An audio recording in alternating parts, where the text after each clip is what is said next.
Quick question today. Is your nervous system ready for what you're praying for? I know, I am coming in hot, but we just finished recording an episode of the Love You to Life podcast that I do with my sister, Liz White. And a story came up that I hadn't thought about in a while. And I really think that it is a perfect time of year to have a conversation about why it could be that your nervous system is keeping you from making the money you really want to make. Now, this conversation is especially helpful if you are A, trying to make more money just in general, or B, trying to make a specific amount of money by a specific date or time, or even C, just realize that you keep kind of hitting a ceiling, like you have made a little bit more money, but you just kind of feel plateaued or capped.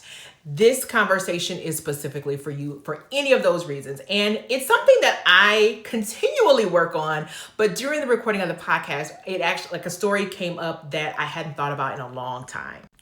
So years ago, when I probably was a couple years into my single mom life. I was newly divorced. My business was doing okay, but I definitely was experiencing what I felt like was a plateau financially. And I was concerned about what this would mean. I had two kids that were home. I had one that was getting ready to get out of college and one that was, just starting young adult life. And my income was only mine, right? Like, I was not, at the time, I don't even think I was getting child support or anything like that. But I just kept feeling like I was on the verge of something better, but I just feel like I kept getting stuck getting to the next level. And so I was working with a coach at the time, a trauma-informed coach like myself. And she asked me a question, and I don't remember exactly how she phrased it, but she asked me a question about how I felt about receiving. And it was the question to be answered. At the time, my life I didn't have a lot of ways to naturally receive. So I worked from home. I worked for myself. I had my two teenagers at home with me, or one of my kids might even not have been a teen yet. But I didn't have a lot of organic ways to receive from other people. I had a lot of ways to give to other people, to serve other people, but I didn't have a lot of ways to organically receive from other people. And when we're sometimes thinking about something so practical and tangible, like more money, we have to be aware and alert of the ways that more like spiritual or subconscious things might be showing up. At the time, what I wanted was more contracts. I wanted more one-on-one clients, and I wanted to sell more of my digital products and digital experiences, because I had this feeling that if I didn't have a co-parent to provide a second income from my house, that these other things would be able to provide that for me. And so as I'm thinking about how to do that, I just couldn't figure out how to get it up off the ground without investing money that I didn't have at the time. And so we worked on the things that we could work on. And one of the things that I realized is that my body was not conditioned for receiving what I had been praying to receive. Sometimes we forget because we know how powerful the brain is, but we forget that our brain is only designed for one thing and one thing only: to keep us alive, to keep us safe, to keep us functional as an organism. It is not designed for our happiness. It is not designed for thriving or supreme living. It is designed for safety. And so overriding that safety feature in order to achieve things that are big or scary is part of what we have to do. And our nervous system will become activated when that happens, right? So your brain is wired for safety. So it thinks same, safe.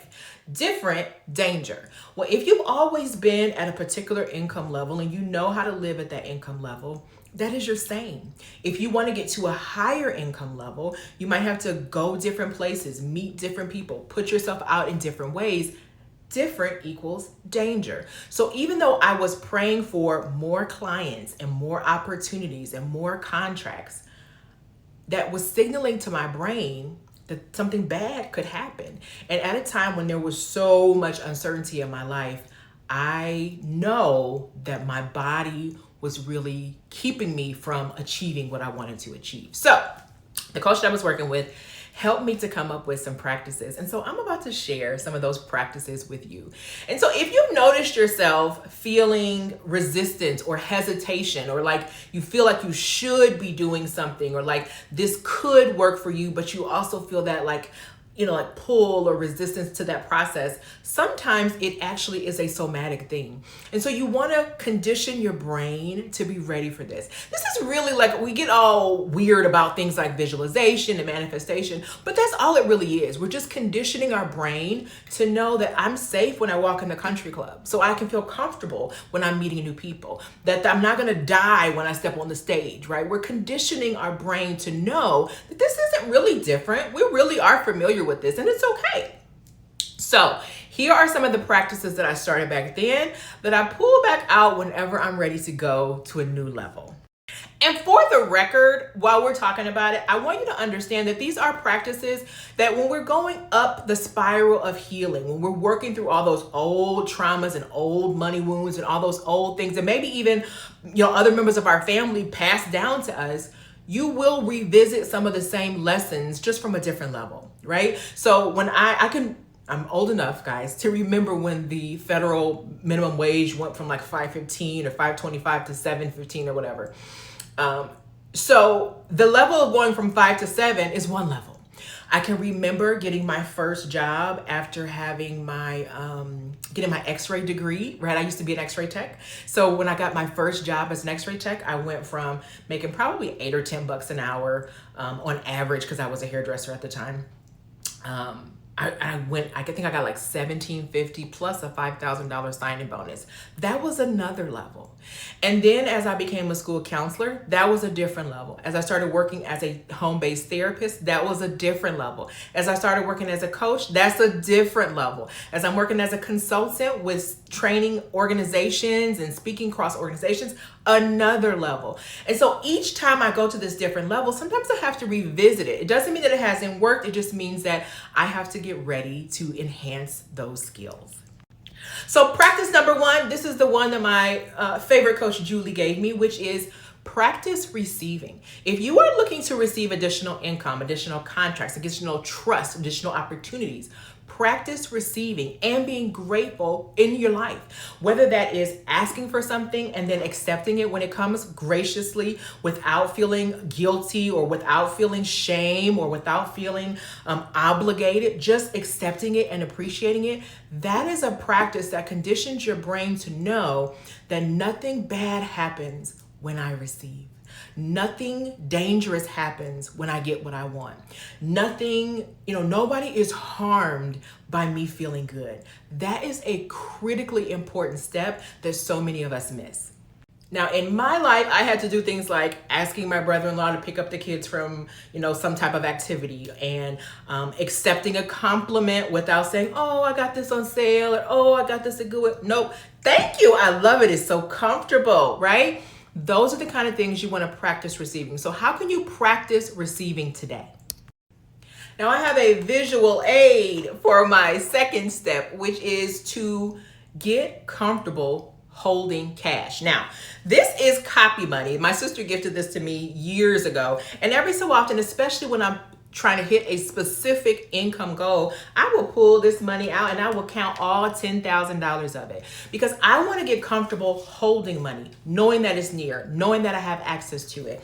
Another thing that I've done is taken cash out of the bank and kept cash in my wallet. Maybe it's $50, maybe it's $100. Sometimes I think my sister one time got up to $500 she was just carrying around in her wallet.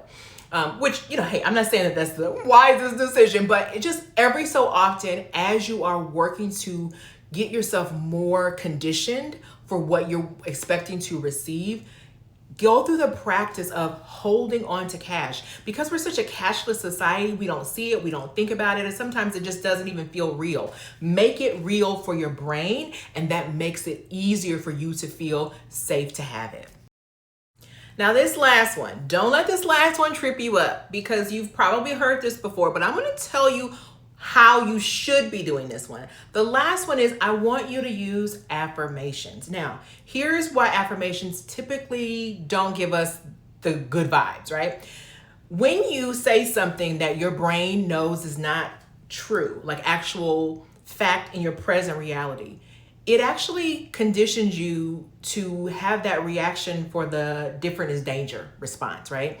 Unless you are a pathological liar and you say, I'm a millionaire, when you only have $267 in your bank account, your brain is going to say, no, you're not.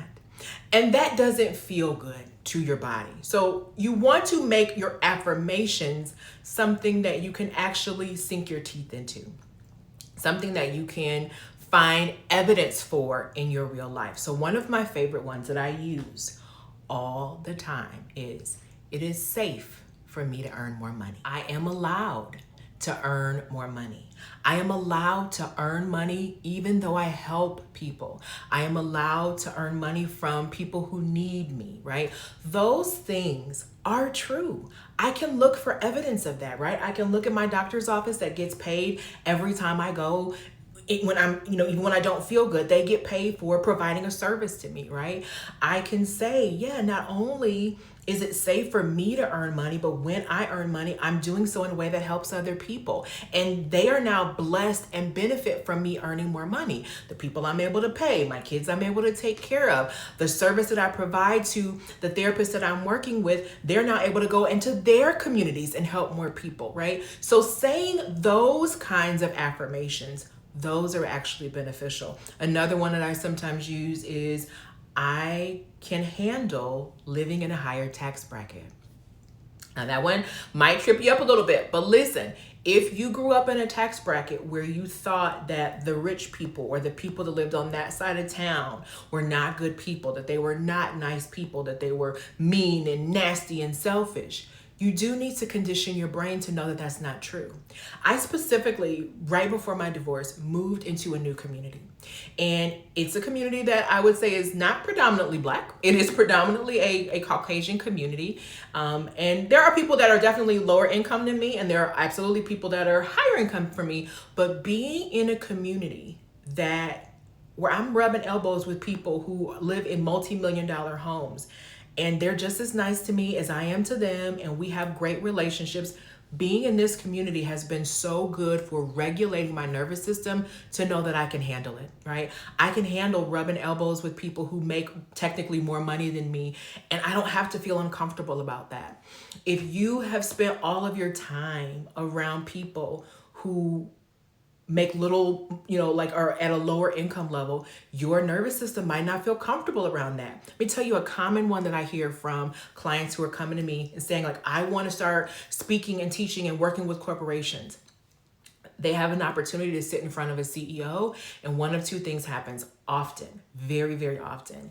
Either they're afraid to say the number that they want to say because they don't want to be judged or turned down, right? Or they're too afraid to even make the initial pitch. Both of those come from you not feeling comfortable around people who have more than you.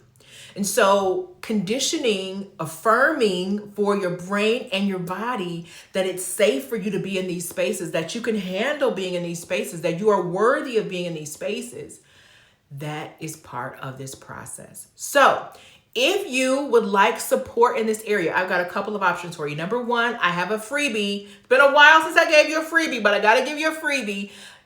Down below, there is a list of amazing affirmations for you if you are looking to level up and you want things that are tangible and practical and won't activate your nervous system, right? All you have to do is put your email in. It'll give you a nice little PDF and you can print it out. I would absolutely print it out. You can write it in your journal if you want, but I would print it out and have it and read it to yourself. One of my favorite tips, this is a little bonus tip, read it and record yourself reading it. And then you can play it for yourself in the morning, play it for yourself a couple times per day, and get your nervous system really conditioned to hearing this and thinking it and believing it, okay?